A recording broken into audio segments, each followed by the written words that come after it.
వినిపిస్తుందండి. ప్రభుకు స్తోత్రం కలుగును గాక. లేఖనాలలోంచి దేవుని యొక్క వాక్యాన్ని మనం ధ్యానం చేద్దాం. సహోదరి చదివినట్టుగా కొలసీలకు రాసిన పత్రికలో ఒక మాట చదువుకుందాం రండి. కొలసీలకు రాసిన పత్రిక 1వ అధ్యాయము 17వ వచనాన్ని చదువుకుందాం.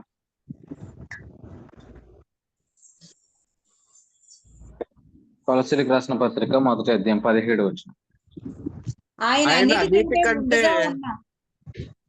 ఆయన అన్నిటికంటే ముందుగా ఉన్నవాడు, ఆయనే సమస్తమునకు ఆధారభూతుడు.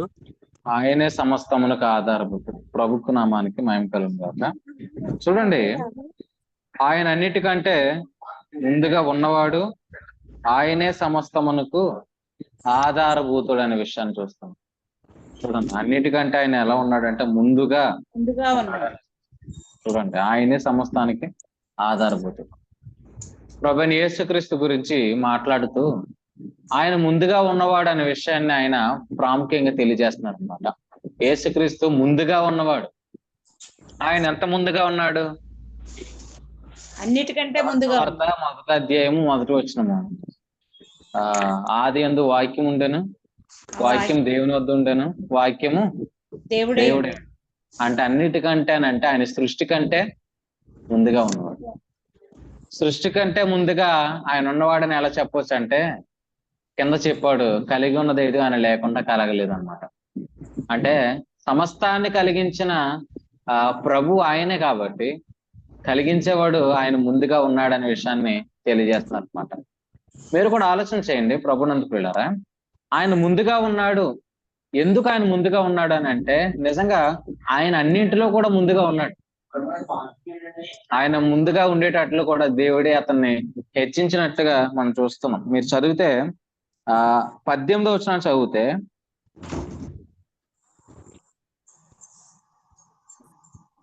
సంఘము అను శరీరమునకు ఆయనే శిరస్సు, ఆయనకు అన్నిటిలో ప్రాముఖ్యం కలుగు నిమిత్తము ఆయన ఆది అయి ఉండి మృతులలో నుండి లేచుటలో ఆది సంభూతుడు ఆయన.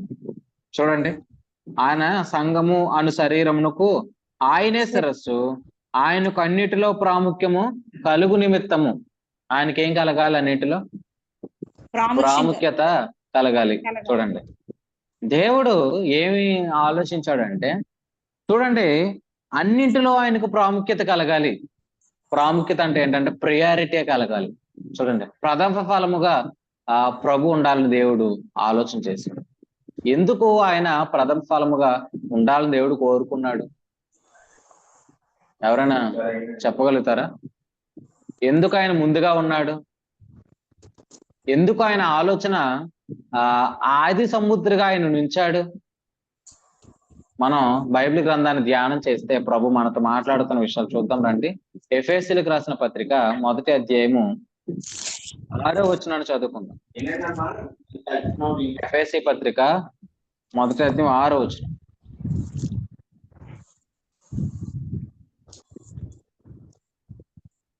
ప్రియనియందు తాను ఉచితముగా మనకు అనుగ్రహించిన తన కృపా మహిమకు కీర్తి కలిగినట్లు తన చిత్త ప్రకారమైన దయా సంకల్పం చొప్పున యేసుక్రీస్తు ద్వారా తనకు కుమారులుగా స్వీకరించుట మనల్ని ముందుగా తన కోసము నిర్ణయించుకొని మనము తన ఎదుటి పరిశుద్ధులమును నిర్దోషులనే ఉండవలనని జగత్ పునాది వేయబడక మునిపే ప్రేమ చేత ఆయన క్రీస్తులో మనల్ని ఏర్పరచుకోండి. ఎవరైనా చెప్పండి, క్రీస్తులో మనల్ని ఏర్పరచుకున్నాడంటే మనకంటే ముందుగా ఉన్నది ఎవరు? ఆయన యేసుక్రీస్తు. చూడండి, యేసుక్రీస్తు మనకంటే ముందుగా ఉన్నాడు. అంతేకాదు, ఆయన తెలియజేస్తున్న ఇంకో ప్రాముఖ్యమైన విషయం ఏంటంటే, ఇదిగో జగత్తు పునాది వేయబడక మునిపే ఆయన సంకల్పం ఉంది. ఏముంది? జగత్తు పునాది వేయబడక మునిపే ఆయన సంకల్పం అనండి. ఒకసారి ఆయన సంకల్పం అనండి. ఆయన సంకల్పం. ఆయన సంకల్పము. ఆయన సంకల్పం ఎప్పుడుంది? జగత్తు పునాది వేయబడక మునిపే ఉంది. ఆ సంకల్పంలో ఆయన సంకల్పం ఏంటంటే, అక్కడ చెప్పాడు, యేసుక్రీస్తు ద్వారా తనకు కుమారులుగా స్వీకరించుటకై. ఆయన సంకల్పంలో ఏముందంట? యేసుక్రీస్తు ద్వారా తనకేమవ్వాలి? మనం కుమారులముగా తీర్చబడాలి. చూడండి, యేసుక్రీస్తు ద్వారానే అనే మాటను మీరు ఆలోచన చేయండి. ఇప్పుడు యేసుక్రీస్తుకు వేరుగా కాదు, యేసుక్రీస్తు ద్వారానే. చూడండి, మనం ఎవరి ద్వారా కుమారులు అవ్వాలి? యేసుక్రీస్తు ద్వారా. ఇది ఎవరి చిత్తము అని అంటే, ఎవరి సంకల్పం అంటే ఇది దేవుని సంకల్పం. చూడండి, దేవుని సంకల్పం ఎప్పుడుందంటే జగత్తు పునాది వేయబడక మునిపే ఉంది. ఆ సంకల్పంలో ఎవరున్నారు అని అంటే మనం నీతిమంతులు అవ్వే కార్యం ఉందన్నమాట. అది విమోచన కార్యము. మీరు ఆలోచించండి, అది విమోచన కార్యము. ఆ విమోచన కార్యంలో ఎవరున్నారు?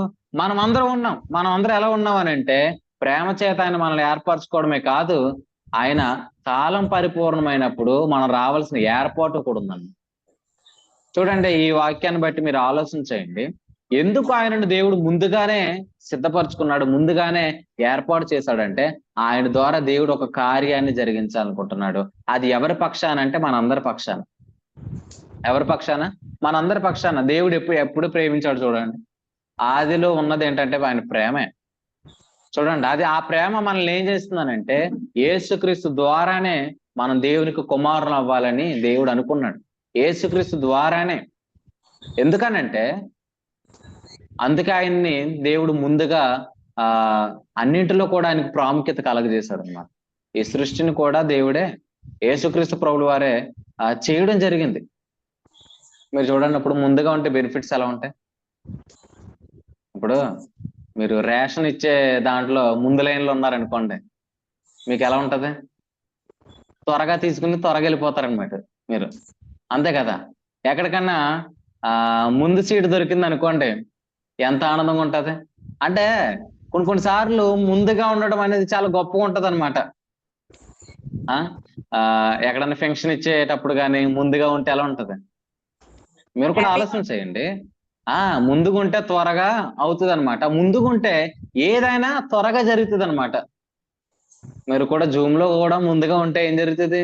మీరు పాట పాడగలుగుతారు. జూమ్ లో కూడా ముందుగా ఉంటే మీరు ప్రార్థన చేయగలుగుతారు. కొంతమంది ముందుగా ఉండరు, కొంతమంది ఏమవుతున్నారంటే వెనక అయిపోతున్నారు అనమాట. మొదటి వారు కడపటి వారు అవుతారని అంటే అలా కొంతమంది కడపటి వారు అవుతున్నారు. అలా మీరు అవకుందరు గాక. మీరు చూడండి, ముందుగా అనే మాటను మీరు ఆలోచన చేస్తే ప్రభు ముందుగా ఉన్నవాడు. ఆయన ఎంత ముందుగా ఉన్నాడంటే జగత్తు పునాది వేయబడక మునిపే ముందుగా ఉన్నవాడు. ముందుగా ఉన్నవాడు అన్నిటిలో ప్రాముఖ్యత కలగజేయడానికి దేవుడు అన్నిటిలో కూడా ఆయన ముందుగానే పెట్టాడు. ఈవెన్ ఆ వృత్తుల్లోంచి లేపే విషయంలో కూడా యేసుక్రీస్తు ముందుగానే ఉన్నాడు. సమస్తాన్ని కలిగించే విషయంలోనూ ముందుగా ఉన్నాడు. కలిగించిన ఆయన కలగడంలో కూడా ముందుగా ఉన్నాడు. చూడండి, అన్నిటిలో కూడా ఎందుకు ఆయన ముందుకున్నాడు అని అంటే యేసుక్రీస్తు ద్వారా ఒక కార్యం జరగబోతుంది. అది ఏంటంటే విమోచన కార్యము. అంతేకాదు, యేసుక్రీస్తు ద్వారా ఏమవ్వాలంటే మనం జీవించాలని కూడా ఆయన కోరుకున్నాడు. కావాలంటే కొలసి పత్రికల మాట కూడా చదువుదాం రండి. ఒకసారి కొలసీలకు రాసిన పత్రిక 1వ అధ్యాయము 19వ వచనాన్ని చదువుకుందాము. కొలసీలకు రాసిన పత్రిక 1వ అధ్యాయం 19వ వచనం. ఆయన శిలువ రక్తం చేత సంధి చేసి ఆయన ద్వారా సమస్తమును. ఆ మాట చదవండి, ఆ ముక్క చదవండి. ఆయన యందు సర్వ సంపూర్ణత చూడండి, ఆయన యందు సర్వ సంపూర్ణత నివసింపవలనని. చూడండి, ఆయన యందు సర్వ సంపూర్ణత అనే మాటను మీరు ఆలోచించండి. యేసుక్రీస్తులో ఏముందంటే సర్వ సంపూర్ణత. అంటే సర్వము కూడా ఎవరికి దేవుడు లోపరచాలనుకుంటున్నాడు అని అంటే యేసుక్రీస్తుకు లోపరచాలనుకుంటున్నాడు. ఇప్పుడు సర్వాన్ని కూడా ఆయన ఎవరికి లోపరిచాడు? యేసుక్రీస్తుకి లోపరిచాడు.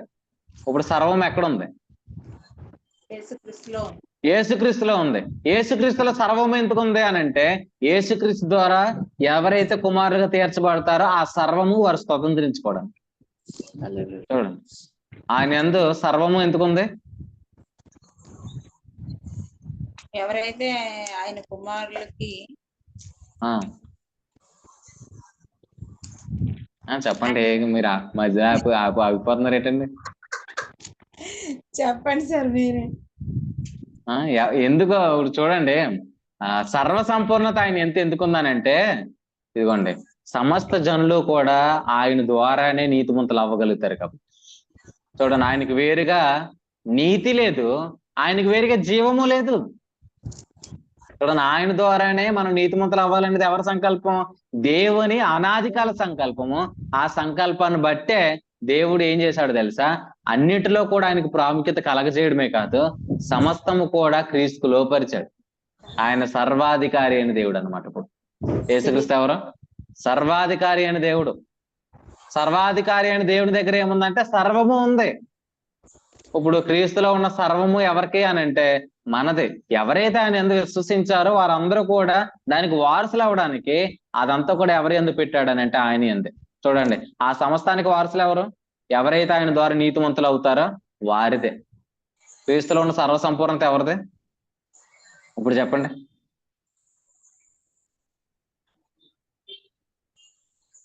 మీరు నా ముఖం, నేను మీకో ముఖం చూసుకుంటే ఎలా ఉంటది? చెప్పండి అమ్మ, చెప్పండి. వాక్యం వింటున్నారా? ఎవరెవరు వింటున్నారు? అన్న ప్రసాద్ అన్న, మీరు చెప్తారా? ప్రశ్న అర్థం కాలేదు. అన్న ప్రైజ్ క్రీస్తునందు క్రీస్తునందు అన్న సర్వం ఎవరిది? మనదే అండి. మనదంటే అక్కడ మాట మాట్లాడాను కదండి. ఆయన కుమారులదండి, నీతిమంతులదండి. నీతిమంతులదే అంటే నేను అలా చెప్తున్నాను. చూడండి, నీతిమంతులదే. దాన్ని ఇలా అన్నాడు ఏంటంటే, ఎవరైతే ఆయన ఏంది విశ్వసిస్తారో వారిది. యేసుక్రీస్తు నామం ఉంది. ఎంతమంది అయితే విశ్వసిస్తారో వారందరికీ కూడా ఏముంది? సర్వ సంపూర్ణత ఉంది. అంటే మీరు ఆలోచన చేయండి, మనకి అవసరమైనవన్నీ కూడా మనకి చాలా అవసరాలు ఉంటాయి. మన అవసరాలన్నీ మనం తీర్చుకోవాలనుకుంటాం అనమాట. చూడండి, మనకు అవసరమైనవన్నీ తెచ్చి పెట్టుకోవాలనుకుంటాం కదా. అలాగా మన జీవానికి కావలసినవి ఏమండి, మన భక్తికి కావాల్సినవి మనం ఏం చేస్తామంటే ఆశపడతాం.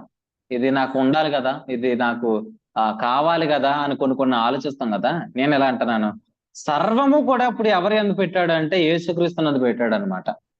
మనం పొందే స్వస్థత కానీ, లేకపోతే మనం పొందే జీవము కానీ, మనం పొందే ప్రతిదీ ఏదైనప్పటికీ కూడా సమస్తము కూడా ఎవరి యందు ఉన్నదంటే యేసుక్రీస్తు నందే ఉన్నది. ఇప్పుడు యేసుక్రీస్తుకు వేరుగా మన జీవం లేదు. ఎందుకంటే కొలస్సీ పత్రిక 3:4 మనకు జీవమై ఉన్న క్రీస్తు, సమస్తము కూడా ఆయన యందు ఉన్నదన్నప్పుడు ఖచ్చితంగా మనం ఎవరి నుంచి పొందుకోవాలంటే యేసుక్రీస్తు ద్వారానే పొందుకోవాలి. చూడండి, సమస్తం ఎవరి ద్వారా పొందుకోవాలంటే యేసుక్రీస్తు ద్వారానే. ఎందుకు ఆయన ద్వారా పొందుకోవాలని అంటే అది తండ్రి చిత్తము కాబట్టి. చూడండి, దేవుని చిత్తం ఏంటంటే యేసుక్రీస్తు ద్వారానే సమస్తము కూడా జరగాలని. అయితే నేను ఎలా చెప్తున్నాను, ఈరోజు ప్రభుని విశ్వసించిన వారు జీవించే జీవితాన్ని ఎలా ఎక్స్పెక్ట్ చేస్తున్నారంటే ప్రభుకు వేరుగా ఎక్స్పెక్ట్ చేస్తున్నారు. దాన్ని ఏమన్నాడు అని అంటే బైబిల్ గ్రంథంలో దురాశ అన్నాడు అనమాట. ఏమన్నాడు? ప్రభుకు వేరుగా ఉన్న జీవాన్ని ఏమన్నాడు? దురాశ. దురాశ ఎక్కడికి నడిపిస్తుంది? చదవండి ఒకసారి యాకోబు రాసిన పత్రికలో.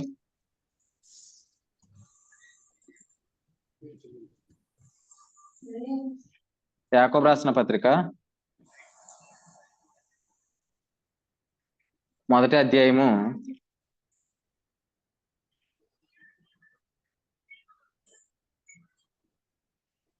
1వ అధ్యాయము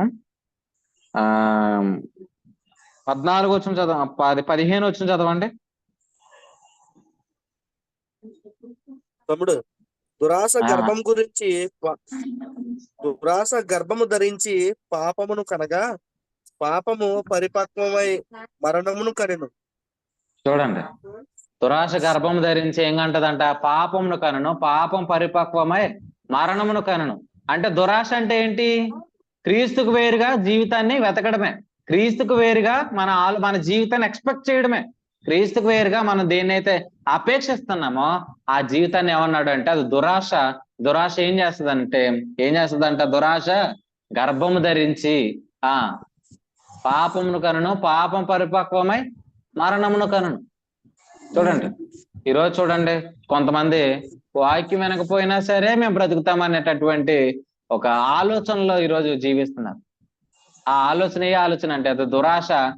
అది ఎక్కడి నుంచి రాలేదంటే అది ప్రభు నుంచి కలిగినది కాదు. చూడండి, ఈ ప్రేరేపణ ప్రభు నుంచి కలిగినది కాదు.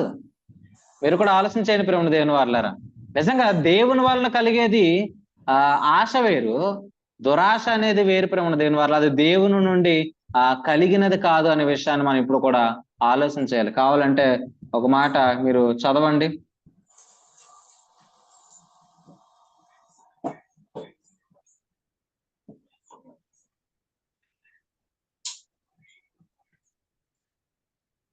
యోహాను మొదటి పత్రిక 2వ అధ్యాయము 16వ వచనం చదవండి. యోహాను మొదటి పత్రిక 2వ అధ్యాయం 16వ వచనం.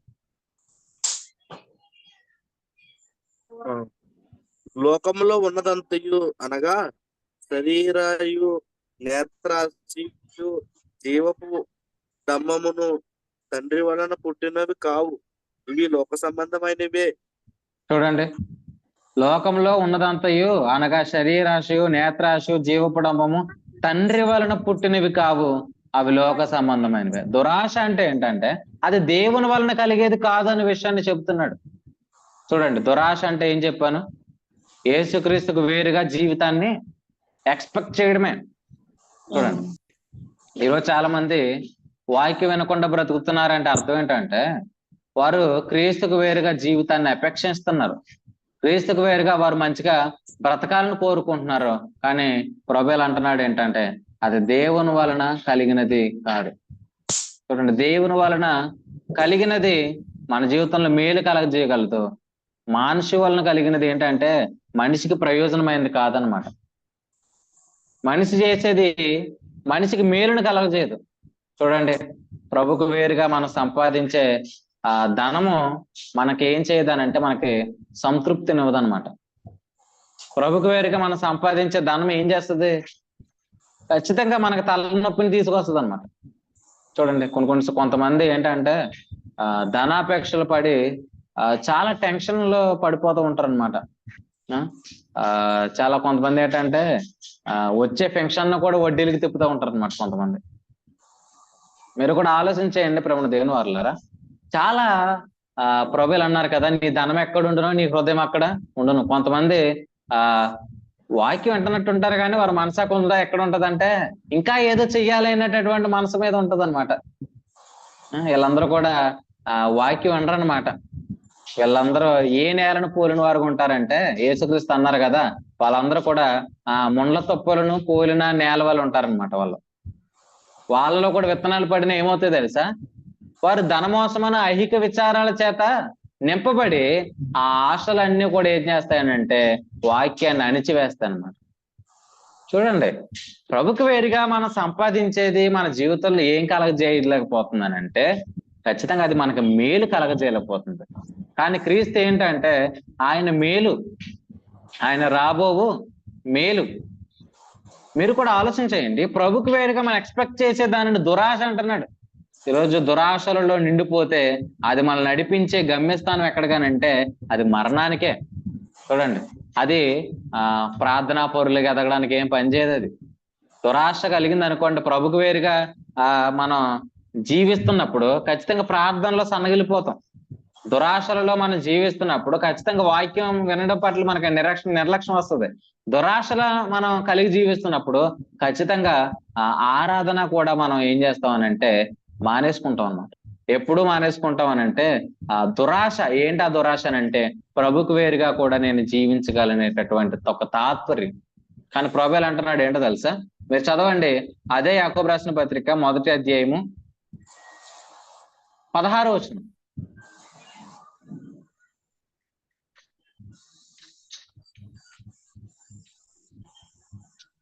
ఏమంటే చదువుతున్నారా? నా ప్రియ సహోదరులారా, మోసపోకుడి. శ్రేష్టమైన ప్రతి ఈవియు సంపూర్ణమైన ప్రతి వరమును పరసంబంధమైనదై జ్యోతిర్మగుడగు తండ్రి వద్ద నుండి వచ్చును. ఆయన చూడండి, మీరు ఆలోచన చేయండి. నా ప్రియ సహోదరులారా మోసపోకుడి. ఎందుకు మోసపోకూడదు అన్నాడు? ఎవరైనా చెప్పండి, పై వచ్చిన బట్టి చెప్పండి. దురాశ విషయం. దురాశ పడటం అనేది అన్ని ఏమంటున్నాడు? మోసపోవడం అంటున్నాడు అనమాట. చూడండి, అంటే వీళ్ళు ఏమనుకుంటున్నారంటే ప్రభుకు వేరుగా దురాశ పడుతూ కూడా ఆ ఆశ దేవుని వలన కలిగే ఆశ అనుకుంటున్నారు. అప్పుడు దేవుడు ఏమన్నాడు? నా ప్రియ సహోదరులు మోసపోకండి. శ్రేష్టమైన ప్రతి సంపూర్ణమైన ప్రతి వరమును పర సంబంధమైనదై జ్యోతిర్మీయుడొక తండ్రి వద్ద నుండి వచ్చు. అవన్నీ కూడా దేవుడి నుంచి వచ్చేవి నీ జీవితంలో ప్రయోజనకరమైనవి. ఈరోజు కొంతమంది ఇలా అనుకుంటున్నారనమాట. ఏంటి, ఇదిగో బ్రదర్, ఇది కూడా మంచిదే కదా, ఈ ఆలోచన కూడా మంచిదే కదా బ్రదర్. నేను ఎలా అంటాను, అది దైవికమైన ప్రభు నుంచి రాకపోతే ఖచ్చితంగా అది నీ జీవితాన్ని మేలు కలగజేయలేదు. చూడండి, నీకు వచ్చే ఆలోచన మంచిదేనా? ఒకరోజు లోతు ఏం చేశాడంట, నువ్వు తూర్పుకి వెళ్తే నేను పడమరకి వెళ్తాను, నువ్వు ఉత్తరానికి వెళ్తే నేను దక్షిణకి వెళ్తానని అబ్రహాం అంటే లోతు ఏం చేశాడు ఏమండి? యోర్దాను నదీ ప్రాంతం అంతటినే చూశాడంట. అది చాలా పచ్చగా అనిపించిందంట. కాబట్టి చూస్తారా, చదవండి. మనకు వచ్చే ఆలోచన అది దైవికమైన ఆలోచనేనా అనే విషయాన్ని ఖచ్చితంగా ఆలోచన చేయాలి. ఆదికాండము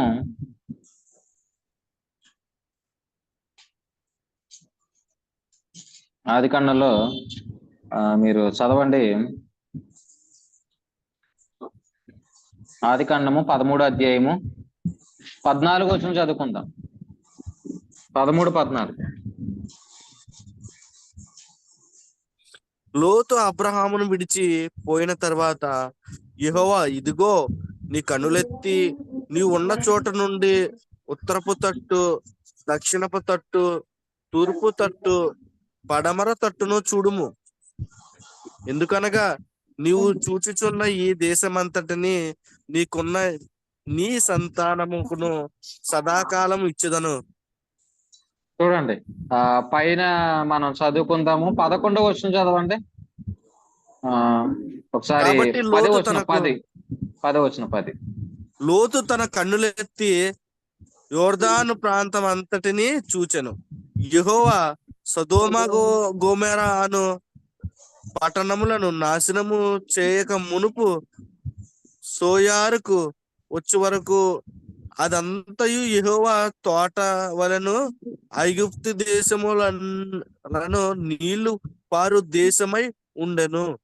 చూడండి, లోతు తన కన్నులెత్తి యోర్దాను ప్రాంతం అంతటిని చూచెను. యెహోవా సొదొమ గొమొర్రా అను పట్టణములను నాశనం చేయక మునుపు అది ఎలా ఉందంట, సోయారుకు వచ్చే వరకు అదంతయు యెహోవా తోట వలెను ఐగుప్తు దేశము వలెను నీరు పారు దేశమై ఉండెను. అది ఎలా కనబడుతుందంట లోతుకి? చాలా ఆశ్చర్యం కలుగుతుంది. అది కనబడుతుంది. ఎలా కనబడుతుంది అంటే లోతుకి అది నీరు పారు దేశంగా కనబడుతుందంట. ఇంకేమన్నాడు తెలుసా అక్కడ? అది యెహోవా తోట వలెను ఏదైనా తోటలో కనబడుతుందంట. చూడండి, వెంటనే తన లోపల ఏం స్టార్ట్ అయింది? అబ్రహాముకు వేరుగా నేను జీవించగలను అనుకున్నాడు. దేవుని ప్రత్యక్షత వేరుగా నేను జీవించగలను అనుకున్నాడు. చూచాడు, ఆశ కలిగింది. వాస్తవానికి ఆశ ఖచ్చితంగా మంచిది కాదు. అది చూడండి, ఆశ కలగగానే ఏం చేశాడంట లోతు? వెంటనే అబ్రహామును విడిచి వెళ్ళిపోయాడు అన్నమాట. చూడండి, అబ్రహామును విడిచి వెళ్ళిపోయాడు. నేను ఎలా చెప్పనా, అది దురాశ గర్భమును ధరించే పాపము కన్నా మోసపోకడని దేవుడు ఎందుకన్నాడు అని అంటే, కొన్నిసార్లు మనం చూసేది మనం వివేచించకపోతే ఖచ్చితంగా మోసపోతాం. అది కూడా ఏహో తోటేనండి, అక్కడ కూడా నీళ్లు ఉన్నాయండి అని అంటే నువ్వు అనుకుంటున్నావేమో అక్కడ నీళ్లు ఉన్నాయని, కానీ అక్కడ ఏ నీరు ఉన్నాయి? నీ కుటుంబానికి కట్టే నీళ్లు ఉన్నాయా? నీ జీవితానికి కట్టే నీళ్లు ఉన్నాయా? ఆ నీళ్లు ప్రభు దగ్గరే ఉంటాయి. మరి సమరయ స్త్రీతో ఏమన్నాడు? నేనిచ్చే నీళ్లు అంటే నీళ్ళు ఇచ్చేది ఎవరు? ప్రభు ఇస్తాడు. అక్కడ ప్రభు ఉన్నాడా? ప్రభు ఎక్కడున్నాడు? ఎక్కడ వాగ్దానం చేశాడు ఆయన అక్కడే ఉంటాడు. వాగ్దానానికి వేరుగా, వాగ్దాన భూమికి వేరుగా, దేవుని ప్రత్యక్షత వేరుగా వెళ్ళిపోతూ కూడా ఏమనుకుంటున్నాడు? అక్కడ కూడా నీళ్ళు ఉన్నాయనుకుంటున్నాడు. నీళ్ళు దేనికి? నీళ్ళు దేనికండి? తన పశువుల కాపరులకు. ఏమంటే తన దగ్గర ఉన్న పశువుల కోసం అంత ఆలోచించాడు కదా. అసలు పాడైపోయిన ఆ పట్టణానికి వెళ్తే నా పిల్లలు ఏమైపోతారని ఎందుకు ఆలోచించలేదు? తన పశువులకి గడ్డి మంచిదిగా ఆహారం ఉంటుందని ఆలోచించాడు. కానీ రేపొద్దున ఆ పాపిష్టి ఆ ప్రజల దగ్గర నా కుటుంబం ఉంటే వారు ఎంత నష్టపోతారని ఆలోచించట్లే. చూడండి, దురాశ ఏం చేసిందో తెలుసా? అతని కన్నులకు గుడ్డితనం కలగజేసింది. నేను ఎలా అంటాను, రేపొద్దున మన ఆలోచన మంచిదేనా అని మనం వివేచించకపోతే ఆ ప్రభావం మనకే కాదు మన కుటుంబం మీద పడుతుంది. కొంతమంది ఏమనుకుంటున్నారంటే ధర్మశాస్త్ర సంబంధమైన బోధ కూడా ఏమనుకుంటున్నారంటే ఇందులో కూడా మంచిది ఉంది కదండి, అది కూడా యెహోవా తోట వాళ్ళకి కనబడుతుందా? నేను ఎలా అంటాను, అది యెహోవా తోట వాళ్ళకి కనబడుతుందేమో. చాలా మంది అట్లా మోసపోతున్నారు. కానీ మోసపోకుడి, శ్రేష్టమైన ప్రతి ఈవి సంపూర్ణమైన ప్రతి వరమును జ్యోతిర్మయుడు తండ్రి వద్ద నుండి వచ్చింది. దేవుని చేత పంపబడిన వాడు యేసుక్రీస్తు. దేవుని స్వరం కాదు ధర్మశాస్త్రం. ధర్మశాస్త్రము దేవుని వలన కలిగినది కాదు, అది మనుషుని స్వనీతి నుండి పుట్టింది. కానీ ప్రభుని యేసుక్రీస్తు పరలోకం నుండి వచ్చిన వాడు కాబట్టి ఆయన శ్రేష్టమైన ప్రతి ఈవిని సంపూర్ణమైన ప్రతి వరమును అనుగ్రహించి వాడుకున్నాడు. కాబట్టి మోసపోకుడి, మన చూపులు మంచివేనా అని మీరు విచారణ చేయండి. దురాశ అంటే ఏంటంటే మన స్వనీతిని బట్టి సాగిపోవడమే దురాశ. దురాశ పడితే ఖచ్చితంగా కొన్నిసార్లు కలవరంలోకి కూడా వెళ్ళిపోతాం అన్నమాట.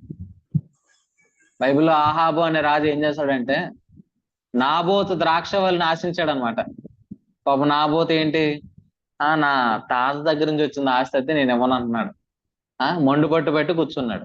రాజు ఏంటి, ఒక్కటి వస్తే చాలు నాకు, ఇంకా అంటే సాటిస్ఫాక్షన్ అనమాట. ఖచ్చితంగా నాకు అది కావాలి కావాలని మొండు పట్టు పట్టాడు. అతనేమో నేను ఇవ్వనురా బాబు అని అతను కూర్చున్నాడు. ఇప్పుడు ఏం చేయాలి అని అంటే ఇంట్లో పోయి పడుకుంటున్నాడు అనమాట. కలవరానికి గురయ్యాడు. కొన్నిసార్లు దురాశ మనల్ని ఎక్కడికి నడిపిస్తుంది అంటే కలవరంలోకి తీసుకుని వెళ్తుంది అనమాట. ప్రభుకు వేరుగా జీవితాన్ని ఎక్స్పెక్ట్ చేయడం, ప్రభుకు వేరుగా మన సామర్థ్యాన్ని బట్టి వాక్యం వినకపోయినా సరే నేను చేయలేనా.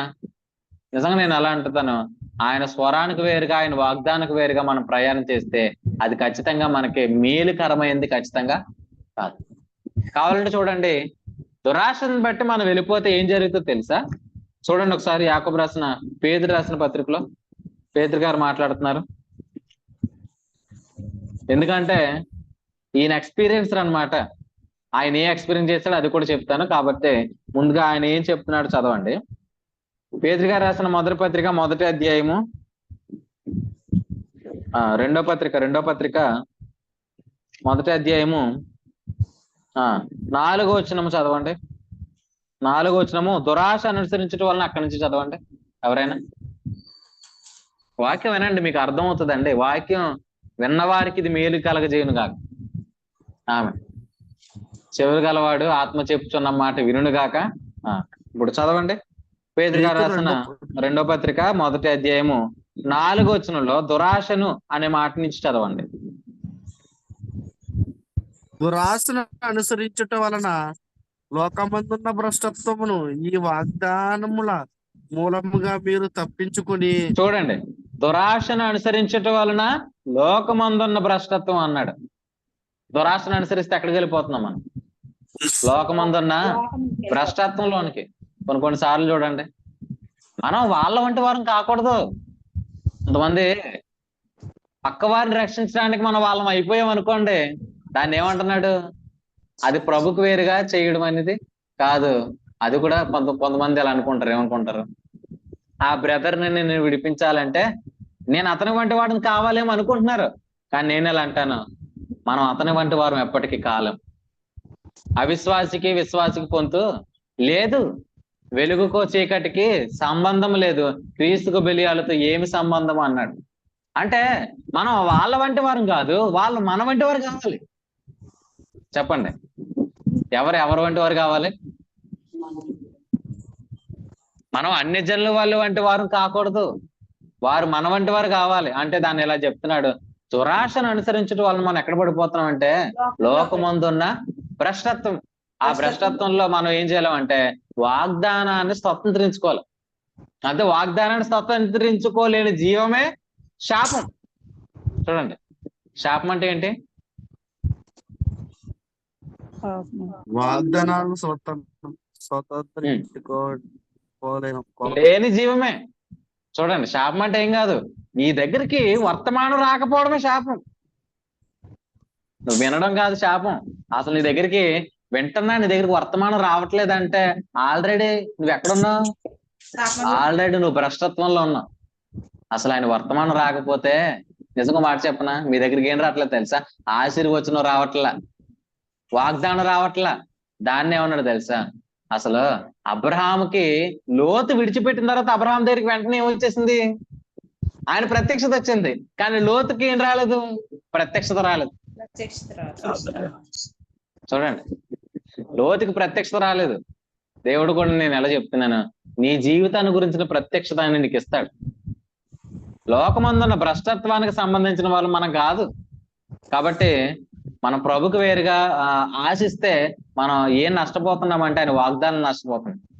ఇప్పుడు ఎవరైనా కొంతమంది ఇప్పుడు లోకంలో ఉన్న వాళ్ళందరూ కూడా ఏం కలిగి ఉన్నారు? దురాశలు కలిగి ఉన్నారు. వారిని చూస్తున్నప్పుడు మనకేమనిపిస్తుంది అంటే, వాళ్ళని చూస్తున్నప్పుడు మనకేమనిపిస్తుంది అంటే వారు భ్రష్టత్వంలో ఉన్నారని కాదు, అరే నా జీవితం అలాగెందుకు లేదు అనే ఆలోచన కలుగుతుంది. చూడండి, కానీ వాస్తవానికి వాళ్ళు జీవిస్తున్న జీవితం శాపం అని కూడా మనకి కనబట్టలే. కానీ లేఖనాలలోంచి మీరు చూడగలిగితే ప్రభువులు అంటున్నాడు, వారు జీవిస్తున్న జీవితం అది భ్రష్టత్వం, అది క్రీస్తుకు వేరుగా ఉన్న జీవితము. నాకు వేరుగా ఉండి మీరేమీ చేయలేరని ఆయన ఎవరి గురించి చెప్పాడు? అన్యజనుల గురించి చెప్పాడా, విశ్వాస గురించి చెప్పాడా? ఏమండి తులసి గారండి, అన్ని జనులకి చెప్తారండి? అన్యజనుల గురించి చెప్పాడా, విశ్వాస గురించి చెప్పాడా? నాకు వేరుగుండి మీరేమి చేయలేరని.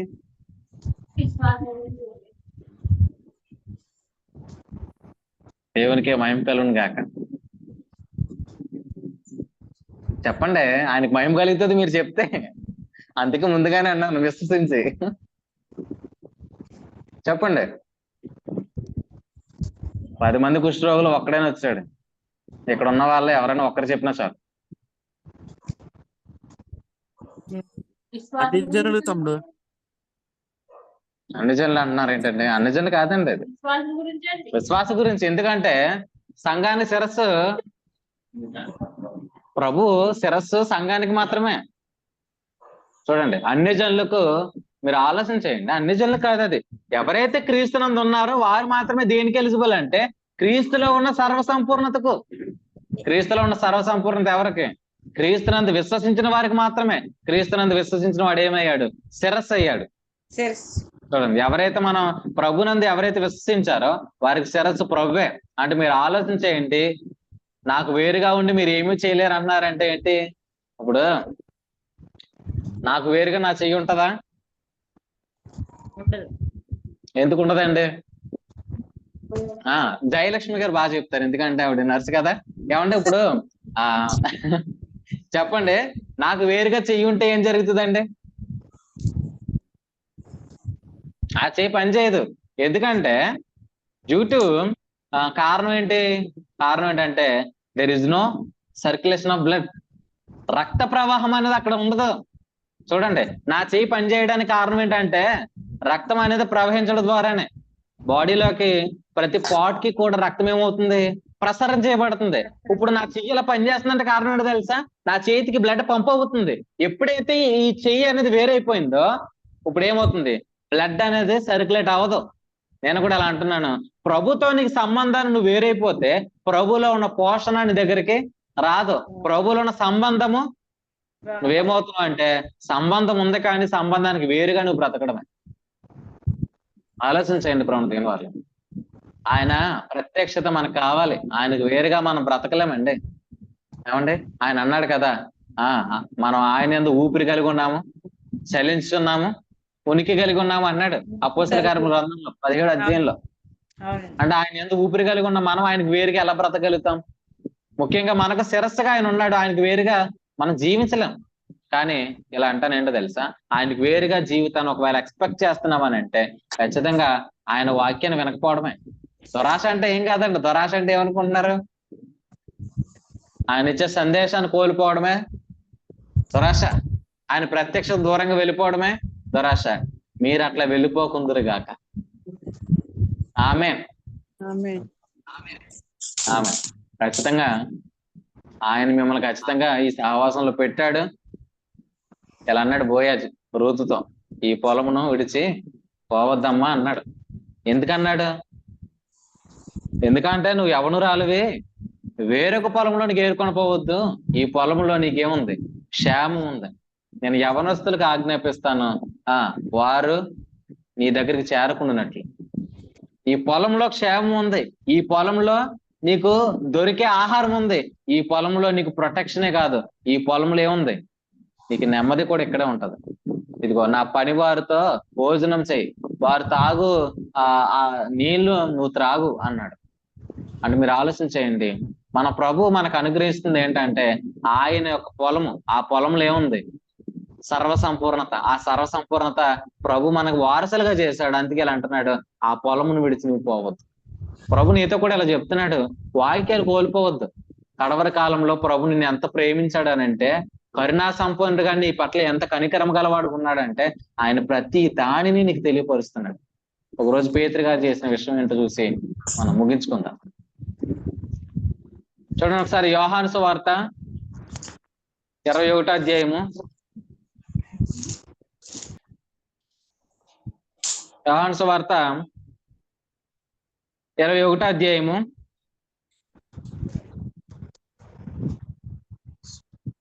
3వ వచనం చదవండి.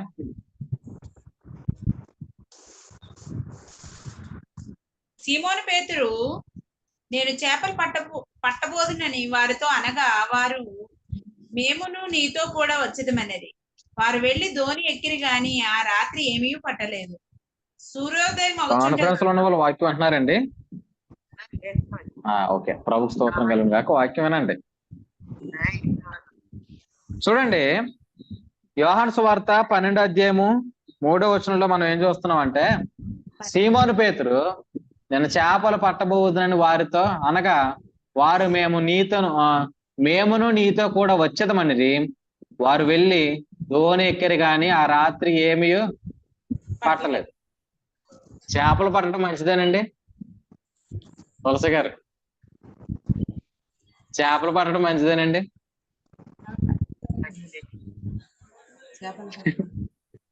చేపలు పట్టడం అండి, చిన్న క్వశ్చన్ అడిగాను. లక్ష్మి గారు మీరు వీడియో ఆఫ్ చేసుకున్నారేటండి? ఏమండి మంచిదే అంటారా? మరి వీడియో ఆన్ చేసుకోవడం కూడా మంచిదేనండి. ఏమండి వీడియో ఆన్ చేసుకోవడం మంచిదే, మైక్ ఆన్ చేసుకుని చెప్పడం మంచిదే. సో మిగతా వాళ్ళు మరి చేపలు పడుతున్నారు అనుకుంటున్నాను వాళ్ళు వీడియో ఆన్ చేసుకుని. చూడండి ఇక్కడ మీరు ఆలోచన చేయండి, యోహాను సువార్త 21వ అధ్యాయంలో చేపలు పట్టడం మంచిదేనా అని అంటే పేతురు ఏమన్నాడు, నేను చేపలు పట్టబోదునని వారితో అనగా మేమును నీతో కూడా వచ్చేదము అనేది. నేను చేపలు పట్టాలని వెళ్దామని ఎవరు అంటున్నారు? పేతురు గారు అంటున్నారు. అంటే మీరు ఆలోచన చేయండి, అక్కడ ఆయన స్వరం లేదు, ఆయన మాట లేదు. ఇది ఎవరి మాట? పేతురు గారి మాట, పేతురు గారి స్వరము. చూడండి ప్రభు స్వరం కాదు అది, పేతురు గారి స్వరం. ఆయన ఏమంటున్నాడు, నేను చేపలు పడతాను. తన ఆలోచన బట్టి ఉన్నాడు. తన ఆలోచన బట్టి ఉన్నప్పుడు నిజంగా ఆయన ఏమన్నాడు మర్చిపోయాడు. ప్రభు ఏమన్నాడు? ఒక రోజు చేపలు పడుతున్నప్పుడు ప్రభు ఈ మాట అన్నాడు. ఏమన్నాడు? పేతురు నువ్వు నన్ను వెంబడించు, నేను మనుషుల పట్టు జాలరుగా చేస్తాను అన్నాడు. ఆ మాట ఏమైపోయింది? మర్చిపోయింది. కొన్ని సార్లు మన స్వనీతితో నింపబడితే ప్రభు మాటలు కూడా మనం మర్చిపోతాం. చూడండి ప్రభు మాటను మర్చిపోయాడు. ప్రభు మాటను మర్చిపోతే ఏం జరిగిందనంటే ఇప్పుడు అంటున్నాడు, నేను చేపలు పడదాం అనుకున్నాను, ఎవరు వస్తారు చేతులు ఎత్తాను అన్నాడు. ఎంతమంది వస్తారు? లేదులేండి, నేను చేపలు పడడానికి వెళ్తలేదు. చూడండి మనుషులు పట్టడానికి వెళ్తున్నాము, మీరు కూడా మాతారండి. అయితే ఇలా అంటున్నాను, అందరూ కూడా ఏకీభించారు. ఆ రాత్రి అంత వల వేశారు, కానీ పడవలో వల వేశారు కానీ ఒక్క చేప కూడా పడలేదు. పేతురు గారి ఆలోచన అది ఆశ దురాశ?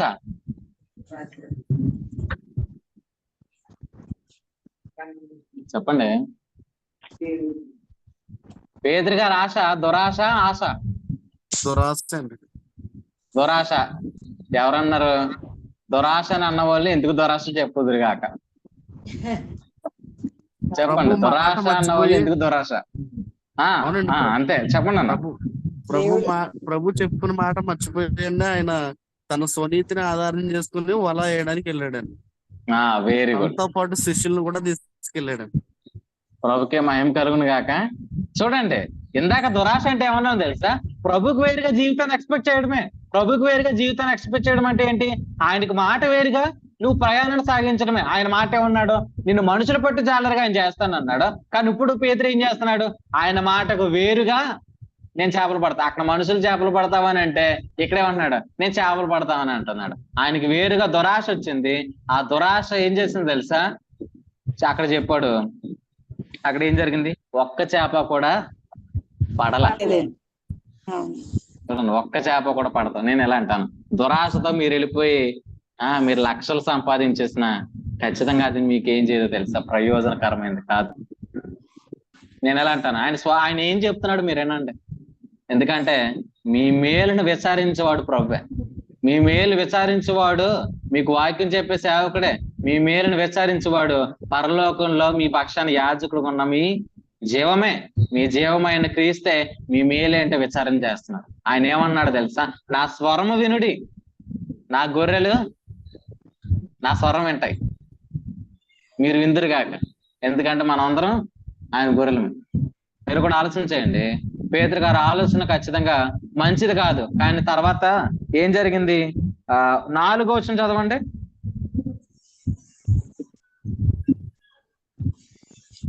సూర్యోదయం వచ్చుండగా యేసు ధరిని నిలిచాను. అయితే ఆయన యేసు అని శిష్యులు గుర్తుపట్టలేదు. యేసు, పిల్లలారా, భోజనమునకు మీ యొద్ద ఏమైనా ఉన్నదా అని వారిని అడుగ్గా లేదని వారు ఆయనతో చెప్పిరి. అప్పుడు ఆయన తోనే కుడి ప్రక్కన వలవేయుడి, మీకు దొరుకునని చెప్పారు. కనుక వారు అలాగు చేయగా చేపలు విస్తారంగా పడినందున వల లాగలేకపోయేది. చూడండి, సూర్యోదయం అవుతుండగా. ఇప్పుడు దురాశలో ఏం నష్టపోతారో తెలుసా? ఇలా చెప్తాను జాగ్రత్తగా, మీకు అర్థం అవుతుంది. సూర్యోదయం అయిందంటే వాళ్ళు ఎప్పుడు వెళ్ళారు చేపలు పడడానికి? నైట్ వెళ్ళారు. ఏమండి? రాత్రి అంతా ప్రయాసపడ్డారంటే చేపలు పడడానికి ఎప్పుడు వెళ్ళారు? రాత్రి వెళ్ళారు. ఇప్పుడు సూర్యోదయం అయిందంటే అర్థం ఏంటంటే రాత్రి అంతా ప్రయాసపడ్డారు, అయినా సరే ఒక్క చేప దొరకలేదని అంటే దురాశలో నుంచి మనం ఆశించేది ఏం చేస్తుందనంటే మన బలాన్ని ఖర్చు చేస్తుంది. పొద్దునికి వీళ్ళ దగ్గర ఏమైపోయింది? వీళ్ళలో ఉన్న ఓపిక అంతా అయిపోయింది. ప్రభు ఎప్పుడు వస్తాడో తెలుసా? నేను వల ఏమంటాడు ఆయన? నీ వలలో పడవని కూడా ఆయన తెలుసు. కానీ నీ ఓపిక అయిపోయిన తర్వాత ప్రభు ప్రత్యక్షం అవుతాడు అనమాట. నీ బలం అయిపోయిన తర్వాత కుమారుడు అంటాడు అనమాట, పిల్లలారా అంటాడు అనమాట. అంటే ఆయన ఎలా అంటున్నాడు చూడండి, పిల్లలారా భోజనం మీ వద్ద ఏమైనా ఉందా? ఉంటే చూపించండి అని అన్నాడు. లేదని ఆయన తెలీదా? తెలుసు. చూడండి, రాత్రి అంతా కూడా చేపలు ఎందుకు వెళ్ళలేదు వలలో అని అంటే ఆయన స్వరం లేదు అక్కడ. ఆయన తర్వాత ఉదయకాలమున ప్రభు ప్రత్యక్షం ఎలా అన్నాడు, ఇదిగో కుడి ప్రక్కన వల వేయుడి. వల ఎక్కడ వేయమన్నాడు? కుడి ప్రక్కన. ఎందుకు కుడి ప్రక్కన వల వేయమన్నాడు? మీరు ఆలోచించండి. అది ఆయన స్వరము. ఆ స్వరంలో కుడి ప్రక్కన పేతురు వల వేయగా ఏం జరిగింది? విస్తారమైన చేపలు పడ్డాయి. ఎన్ని విస్తారమైన చేపలు పడ్డాయనంటే వల లాగలేనన్ని చేపలు పడ్డాయి. ఏమండి? మన దురాశలో వెళ్ళిపోయాం అనుకోండి, ఏం జరుగుతుంది తెలుసా? చేపలకే కూడా లోకు అయిపోతాం. ఏమైపోతాం? చేపలకే కూడా లోకు అయిపోతాం. రాత్రి అంతా ఆడుకున్నాయి లేదా చేపలు? పేతురు గారితో ఆడుకున్నాయి లేదా? ఏమండి? ఖచ్చితంగా నేను వెళ్ళాలంటున్నాను, ప్రభు స్వరం మీ దగ్గరికి వస్తే చేపలే మీ దగ్గరికి వస్తాయి. ఆయన స్వరం మీ దగ్గరికి వచ్చిన కాక చేపలు మీ దగ్గరికి వచ్చిన కాక. చేపలు అంటే ఏంటంటే మంచి జీవితమే. మంచి జీవితం పొందడానికి మనం ఏం చేయకలేదు, ఆయన స్వరంలోనే ఉంది ఆ జీవితం. ఎందుకంటే అది క్రీస్తునందున్న అండి. కుడివైపున వలయమన్నాడండి ఆయన. మీరు కూడా ఎక్కడ వలేస్తారు? కుడివైపున వలయండి చేపల కోసం, మంచి జీవితం కోసం. కుడివైపున చూడండి. ఎందుకు కుడివైపున చూడాలి? ఎందుకు కుడివైపున చూడాలంటే చూడండి ఒకసారి అండి, చూడండి ఒకసారి ఎందుకు కుడివైపున వల వేయాలో ఈ మాట చూపించి ముగిస్తాను. కొలసీలకు రాసిన పత్రిక 3వ అధ్యాయము 1వ వచనం చదవండి.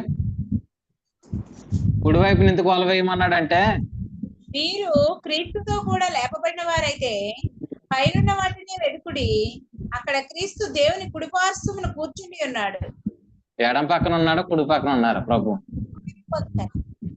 కుడి ప్రక్కన ఉన్నారు. అందుకే ఆయన ఏమంటున్నాడు, కుడి పక్కన చూడుడి, మీరు కూడా కుడి ప్రక్కన చూచుదురు కాక. ఎందుకంటే మీ జీవితం కుడి ప్రక్కన ఉంది.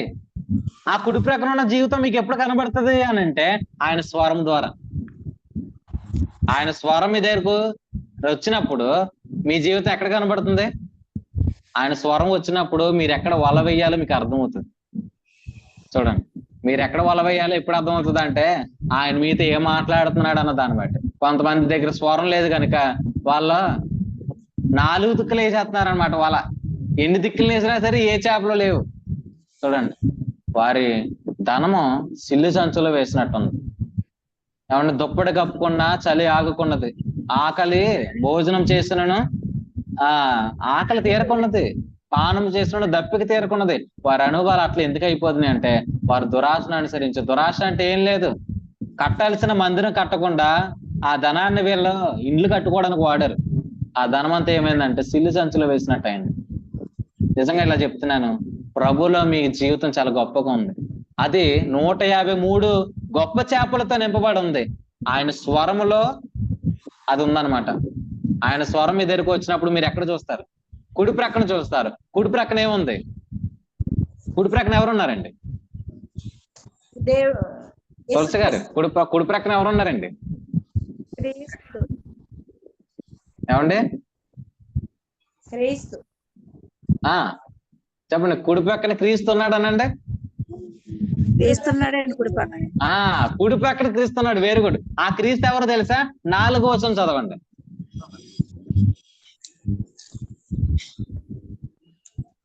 ఏదండి ఇందులోనేనా?